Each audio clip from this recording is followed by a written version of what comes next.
ये कहानी एक सातित चरवाहे की। एक मंत्री जी की लापरवाही की वजह से एक राजा का बहुत ही बड़ा नुकसान हो गया था, जिस वजह से उस राजा ने मंत्री जी को नौकरी से निकाल दिया। तो मंत्री जी ने राजा से कहा कि महाराज मुझे माफ कर दीजिए, दोबारा मैं आपको शिकायत का मौका कभी नहीं दूंगा। वो मंत्री जी बार बार राजा के सामने गिड़गिड़ा रहा था। तो राजा थोड़ी देर सोचने के बाद बोले कि ठीक है, मैं आपको नौकरी पर रख लूंगा, पर मेरी एक शर्त है। अगर आपने मेरे एक सवाल का सही सही जवाब दे दिया तो मैं आपको वापस नौकरी पे रख लूंगा, लेकिन अगर आपने उस सवाल का सही सही जवाब नहीं दे पाया तो आपको नौकरी से ही नहीं बल्कि इस राज्य से बाहर निकाल दिया जाएगा। तो मंत्री जी ने बिना कुछ सोचे समझे उस शर्त को मान लिया और कहा कि बताइए महाराज, आखिर वो सवाल कौन सा है। तभी राजा ने मंत्री जी से कहा कि ऐसा कौन सा गड्ढा है जिसमें गिरने के बाद हम उठना तो दूर की बात बल्कि और ज्यादा उसमें हम गिरते चले जाते हैं। उस सवाल को सुनने के बाद मंत्री जी थोड़ी देर के लिए सोचने लगे, लेकिन उनके पास कोई जवाब ही नहीं था। तो मंत्री जी ने कहा कि महाराज मुझे कुछ वक्त चाहिए, अगर आप मुझे थोड़ी सी मोहलत दे देंगे तो मैं आपके सवाल का सही सही जवाब दे सकता हूँ। मंत्री जी की बात सुनने के बाद राजा ने कहा कि ठीक है, मैं आपको 1 हफ्ते का मोहलत देता हूँ। अगर आपने 1 हफ्ते में इस सवाल का जवाब दे दिया तो ठीक है, नहीं तो आप इस राज्य से हमेशा के लिए बाहर चले जाएंगे। राजा की ये बात सुन के मंत्री जी वहां से चले गए। फिर मंत्री जी बहुत सारे लोगों से मिले, खूब सारे विद्वानों से मिले, काफी डिस्कस की, पर उन्हें उनके सवाल का जवाब नहीं मिल रहा था। जैसे जैसे समय बीतता जा रहा था मंत्री जी की चिंता टेंशन बढ़ती जा रही थी। वो सोच रहे थे कि अब क्या करूं, अब कुछ ही दिन बचा है, अगर मेरे सवाल का जवाब नहीं मिला तो नौकरी तो छोड़ो, इस राज्य से भी मुझे जाना पड़ेगा। और यही सब बातों को सोच सोच के मंत्री जी को बहुत ही टेंशन होने लगी, चिंता होने लगी। वो सोच रहे थे कि अब करे तो करे क्या। वो धीरे धीरे मंत्री जी का सारा वक्त खत्म हो चुका था, बस आखिरी दिन बचा था। मंत्री जी सोच रहे थे कि अगर आज मैं राजा के सवाल का जवाब नहीं दे सका तो मुझे इस राज्य से जाना ही पड़ेगा। और इसी टेंशन के मारे मंत्री जी एक जंगल के रास्ते से राज्य से बाहर जा रहे थे। फिर वो जंगल में एक पेड़ के नीचे बड़े निराश होकर बैठे थे। तभी वहां एक चरवाहा बकरियां चरा रहा था। तो उस चरवाहे ने मंत्री जी से पूछा कि क्या बात है, आप बड़े निराश लग रहे हो, दुखी लग रहे हो। तो मंत्री जी ने अपनी सारी कहानी, सारी आप बीती उस चरवाहे को सुनाया। तो चरवाहे ने कहा कि बस इतनी सी बात है, मेरे पास एक पारस पत्थर है, इस पत्थर को अगर किसी चीज या वस्तु में छू दोगे, घिस दोगे तो वो सोने का हो जाएगा। मैं तुम्हें ये पत्थर दे दूंगा तो तुम्हें राजा के पास जाने की जरूरत ही नहीं पड़ेगी, तुम्हें नौकरी करने की क्या जरूरत पड़ेगी, तुम्हारे पास खूब सोना चांदी सब कुछ होगा। ये बात सुनते मंत्री जी खुश हो गए और मंत्री जी ने कहा कि क्या सचमुच तुम मुझे वो पारस पत्थर दोगे। तो चरवाहे ने कहा कि हाँ, मैं बिल्कुल वो पारस पत्थर तुमको दूंगा, पर मेरी एक शर्त है, तुम्हें मेरा चेला बनना पड़ेगा। तभी मंत्री जी ने गुस्सा करते हुए कहा कि ये क्या बकवास है, मैं तुम्हारा चेला कैसे बन सकता हूँ। तो उस चरवाहे ने कहा कि अगर ये पारस पत्थर तुम्हें चाहिए तो तुम्हें मेरा चेला बनना ही पड़ेगा। थोड़ी देर सोचने के बाद मंत्री जी ने कहा कि ठीक है, मैं तुम्हारा चेला बन जाऊंगा। फिर उस चरवाहे ने कहा कि तुम्हें चेला मैं एक ही शर्त पे बनाऊंगा, तुम्हें बकरियों का दूध पीना पड़ेगा। चरवाहे की ये बात सुनकर मंत्री जी का गुस्सा और तेज हो गया और उन्होंने गुस्सा करते हुए चरवाहे से कहा कि ये क्या बकवास है, मैं भला बकरी का दूध कैसे पी सकता हूँ, मैं मंत्री हूँ मंत्री। तो चरवाहे ने कहा कि ठीक है, कोई बात नहीं, अगर तुम्हें ये पारस पत्थर वाकई में चाहिए तो ये शर्त तो तुम्हें पूरा करना ही पड़ेगा। फिर मंत्री जी थोड़ी देर सोचने लगे।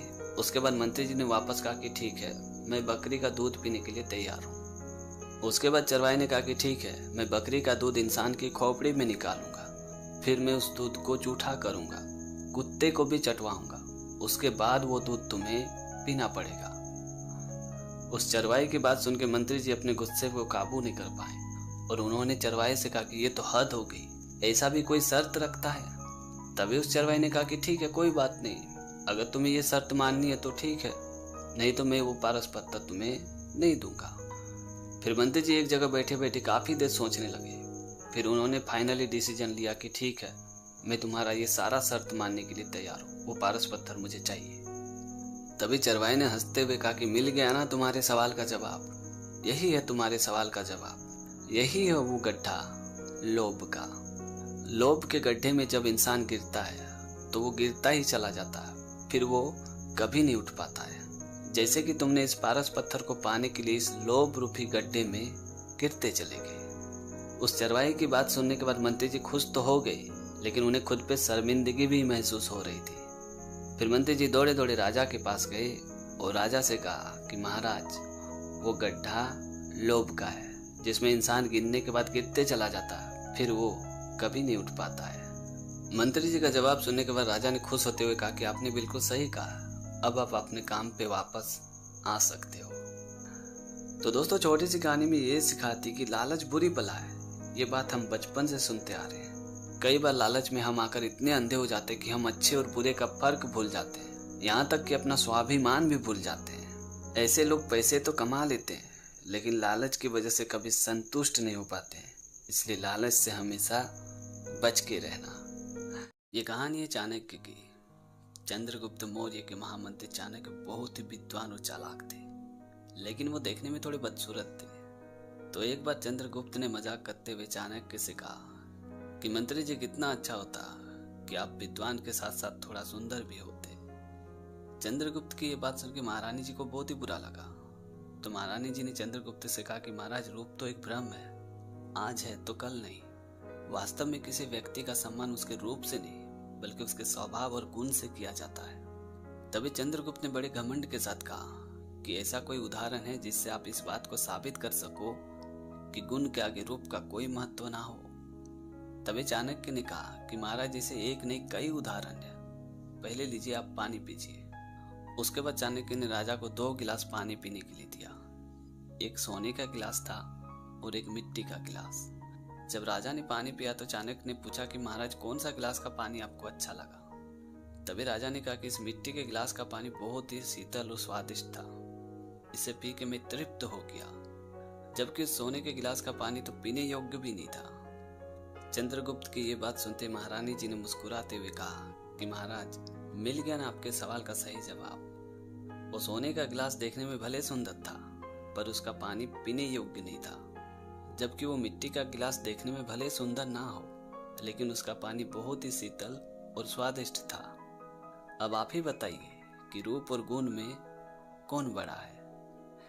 ये बात सुनते चंद्रगुप्त मौर्य की आंखें शर्म से नीचे झुक गई। उन्हें समझ में आ चुका था कि रूप देख के हमें किसी का अपमान कभी नहीं करना चाहिए। तो दोस्तों, छोटी सी कहानी में ये सिखाती कि चेहरे की सुंदरता कोई सुंदरता नहीं होती। असली सुंदरता तो इंसान के गुण और स्वभाव में होती है। इसलिए किसी की सुंदरता पे भले तारीफ करो, पर किसी की बदसूरती पे उसे अपमानित ना करो। तो दोस्तों, आज की कहानी आपको कैसी लगी कमेंट करके ज़रूर बताना। और अगर आपने हमारे चैनल को अभी तक सब्सक्राइब नहीं किया तो प्लीज़ यार चैनल को सब्सक्राइब कर देना, क्योंकि इस तरह का कंटेंट मैं हमेशा अपने चैनल पे लाते रहता हूँ। तो आज के लिए इतना ही। मिलते हैं अगले वीडियो में एक नई टॉपिक के साथ, एक नई कहानी के साथ। तब तक के लिए जय हिंद, वंदे मातरम।